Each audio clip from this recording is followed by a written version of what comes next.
Welcome to our deep dive into the world of propaganda. And let's be clear, when we say world, we mean the festering cesspool that is everyday life.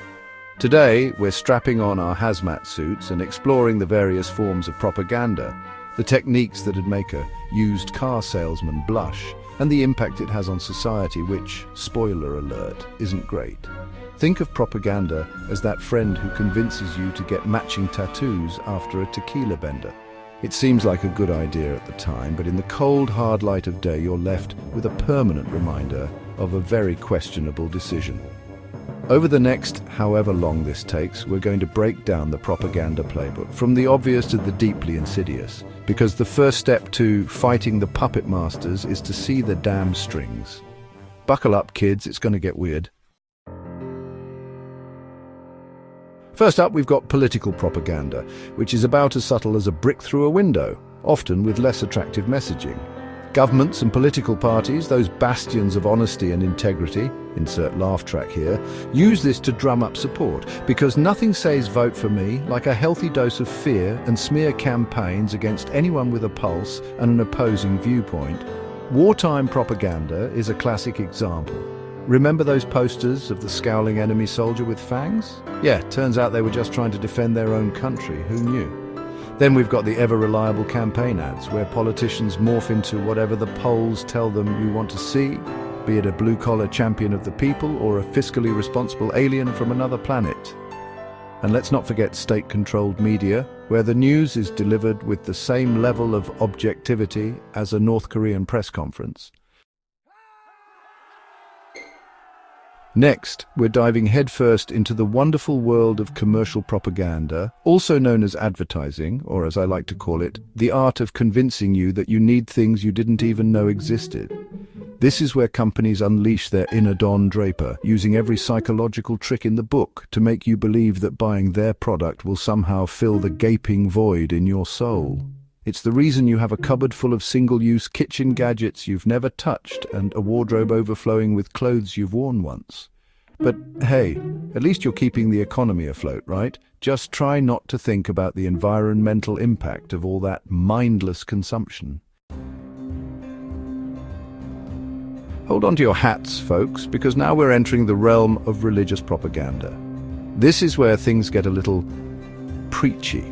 Religious organizations, those supposed beacons of love and acceptance, also dabble in the dark arts of persuasion, using propaganda to spread their beliefs, attract followers, and, let's be honest, demonize anyone who doesn't adhere to their specific interpretation of a millennia-old text. From fiery sermons about eternal damnation to pamphlets promising miracles for a small donation, religious propaganda can be as subtle as a stained glass window falling on your head. And let's not forget the good old-fashioned tactic of fear-mongering, because nothing says join our loving community like the threat of eternal suffering. Don't worry, it's not all doom and gloom.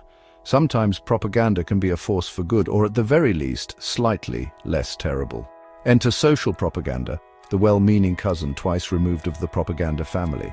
This is where social movements flex their persuasive muscles, aiming to reshape cultural norms and values, like those campaigns against smoking that gave us all second-hand trauma from those graphic PSAs. You know the ones where the person coughs up a lung, or those environmental campaigns that make you feel guilty for using a plastic straw? Yeah, that's social propaganda, trying to guilt you into saving the planet one reusable tote bag at a time. So, how does propaganda actually work? Well, imagine a magician trying to sell you a timeshare. It's all smoke and mirrors, baby. Propagandists, much like magicians and those annoying street vendors trying to sell you knockoff sunglasses, rely on a tried and true set of techniques to weasel their way into your brain. We've got the classics like the bandwagon effect, because nothing says this must be true like a million other people believing it, regardless of the evidence. Then there's the fear appeal, which is basically the emotional equivalent of hiding under your bed with a flashlight after watching a scary movie. And let's not forget the glittering generalities, which are basically meaningless buzzwords designed to make you feel warm and fuzzy inside. Now, before you go full conspiracy theorist and start seeing propaganda everywhere, let's take a step back and acknowledge that it's not always a bad thing. I mean, it's not great, but it's not always the devil's playground. Sometimes propaganda can be used for good, like those public health campaigns encouraging you to wash your hands after touching a goat. But on the flip side, propaganda can be incredibly dangerous, manipulating people like pawns in a game of chess played by sociopaths. It can spread misinformation faster than a game of telephone in a kindergarten class, creating divisions deeper than the Grand Canyon, and suppressing critical thinking with the effectiveness of a lobotomy. And just when you thought it couldn't get any worse, enter the internet, stage left, wearing a trench coat and a fake moustache. In the digital age, propaganda has gone from a whisper in a crowded room to a screaming match in a digital echo chamber. We're talking fake news that spreads faster than wildfire in a drought. Deepfakes so convincing they'd make your own mother question reality. And algorithms that keep feeding you the same biased content, turning your online experience into an echo chamber of confirmation bias. It's enough to make you want to throw your phone into a river and live off the grid.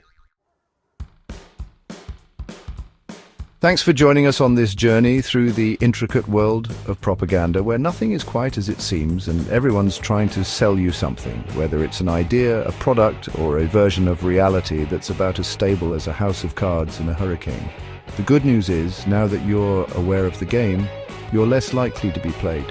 Think of it as a superpower like X-ray vision, but instead of seeing through clothes, you can see through the bullshit. So stay informed, stay critical, and for the love of all that is holy, always question the narratives presented to you, because the truth, much like a decent Wi-Fi signal, is often elusive.